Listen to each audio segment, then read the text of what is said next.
বিজ্ঞানীরা দেখছে যখন কেউ প্রশংসা করে তখন তার ব্রেইনের মধ্যে আলফা এবং থ্রিটা যে ওয়েভটা আছে এটা বাড়তে থাকে। সুবহানাল্লাহ বলবেন না? সব হবে না কি যে প্রোগ্রামে যখন শুনবেন আল্লাহর শুকরিয়া আদায় করবেন, আল্লাহর শ্রেষ্ঠত্ব বর্ণনা করবেন, এইটা করার সাথে সাথে আবার ব্রেইনের ক্যাপাসিটি বাড়বে। আলহামদুলিল্লাহ বলবো না এবার? আচ্ছা, অন্যের যখন সমালোচনা করি তখন কি হয়?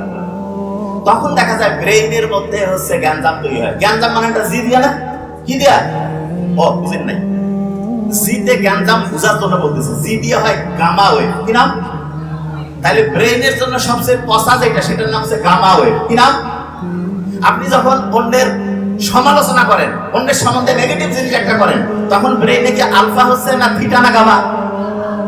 শয়তান বলছে যে মানুষকে আমি প্রতি মুহূর্তে আল্লাহ তোমার দেখানোর রাস্তা থেকে দূরে সরাবো। আল্লাহ বলছে মুমিনদের পারবা না। বলছে না, আমি দুনিয়ায় এমন চাকচিক্য, এমন সব কায়দা কানুন করবো যে সে আস্তে আস্তে আস্তে আস্তে শয়তানের, সে তো আর নিজের শয়তানকে নিজের শয়তান করে না, আমার রাস্তায় চলবে, তোমার কাছ থেকে আমি তাকে দূরে সরাবো। কেন? ওই জায়গায় ডিস্টার্ব শুরু হয়েছে। কোন জায়গায়? ওই যে গন্ধম ফল যখন খাইলো, এটা থেকে শেখার আছে। আদম আলাইহিস সালাম তার সঙ্গী হাওয়া নামটা খুব ইন্টারেস্টিং না? আমরা হাওয়া খায় বাসি না?